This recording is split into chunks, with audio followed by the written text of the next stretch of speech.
Good morning મિત્રો, happy Sunday. આશા રાખું છું આપ સૌ મજામાં હશો, તંદુરસ્ત હશો અને આજનો રવિવાર તમારો આનંદમય જાય એવી મારી શુભેચ્છાઓ છે. આપણે લાસ્ટ એપિસોડમાં વાત કરી હતી મ્યુચ્યુઅલ ફંડ વિશે. મ્યુચ્યુઅલ ફંડ ખૂબ ઉપયોગી ટૂલ છે, ફાઇનાન્શિયલ પ્લાનિંગનું અગત્યનું સાધન છે. એનું ડ્રોબેકની પણ વાત કરી હતી કે આમાં તમે ગમે ત્યારે ઉપાડ કરી શકો છો, ગમે ત્યારે પાર્શિયલ વિડ્રોલ કરી શકો છો. એનો મોટામાં મોટો માઇનસ પોઈન્ટ પણ બની ગયો છે. એટલે છેલ્લે જે વાત કરી હતી આપણે યુલિપ પ્લાનની, યુનિટ લિંક ઇન્સ્યોરન્સ પ્લાનની. તો યુનિટ લિંક ઇન્સ્યોરન્સ પ્લાનની અંદર ઘણા બધા ફાયદાઓ એક જ ટૂલની અંદર છે. તમે માર્કેટના રોકાણનો લાભ લઈ શકો છો, તમે ઇન્સ્યોરન્સ મેળવી શકો છો. અચ્છા, જે છેલ્લે મેચ્યોરિટી મળે છે એ પણ ટેક્સ ફ્રી તમે લઈ શકો છો. પાર્શિયલ વિડ્રોલનો પણ એમાં ઓપ્શન છે. તો આ ઘણા બધા ફાયદાઓ એક જ ટૂલની અંદર, યુનિટ લિંક ઇન્સ્યોરન્સ પ્લાન યુલિપની અંદર તમને મળી શકે. એક ઉદાહરણ આપું તો તમે જો 2 લાખ રૂપિયા યરલી પ્રીમિયમ ભરો છો યુનિટ લિંક પ્લાનમાં, યુલિપ પ્લાનમાં, તો તમને 20 લાખ રૂપિયાનો ઇન્સ્યોરન્સ મળે છે.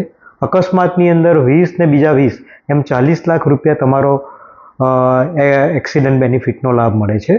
અને મેચ્યોરિટી ધારો કે તમે 5 વર્ષ પૈસા ભરો છો અને 10મા વર્ષે મેચ્યોરિટી લો છો, એ ટેક્સ ફ્રી મેચ્યોરિટી હોય છે.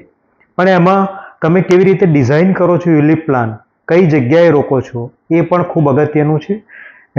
એ પસંદગી કરવી ખૂબ અગત્યની છે. કઈ ઉંમરમાં આપવું, કઈ રીતે ડિઝાઇન કરવો પ્લાન, કયા યુલિપમાં પણ ઘણા બધા પ્લાન હોય છે. એની અંદર પણ તમારા પૈસા ક્યાં રોકાશે એનું અલગ અલગ માળખું હોય છે. એ સમજવું પણ ખૂબ જરૂરી છે. ધારો કે તમે 2 લાખ રૂપિયા આપો છો તો 50,000 કઈ જગ્યાએ રોકાશે, બીજા 50,000 ક્યાં રોકાશે, ત્રીજા 50,000 ને ચોથા 50,000, અમે 4 ભાગ પાડીને અલગ અલગ જગ્યાએ રોકાણ કરાવીએ છીએ. અને ટોટલ પ્રીમિયમ તમારું 2 લાખ વાર્ષિક હોય છે. તો જો તમે 5 વર્ષમાં તમે 10 લાખ ભરો છો તો ઓલમોસ્ટ અમારી જોડે ભૂતકાળના અનુભવો એવા છે કે 10મા વર્ષ પહેલાં 8મા વર્ષે ડબલ પૈસા થઈ જતા અમે જોયા છે. એની કોઈ ગેરંટી નથી, પણ પાછલા ભૂતકાળના અનુભવને આધારે અમે કહી શકીએ છીએ કે યુલિપ પ્લાન એક ખૂબ જ સરસ ટૂલ છે. એની અંદર તમને પાર્શિયલ વિડ્રોલનો અને 5 વર્ષ પછી ફૂલ વિડ્રો કરવું હોય તો પણ એનો તમને જોગવાઈ છે. તો મારી દૃષ્ટિએ આ પ્લાન ખૂબ જ સરસ છે.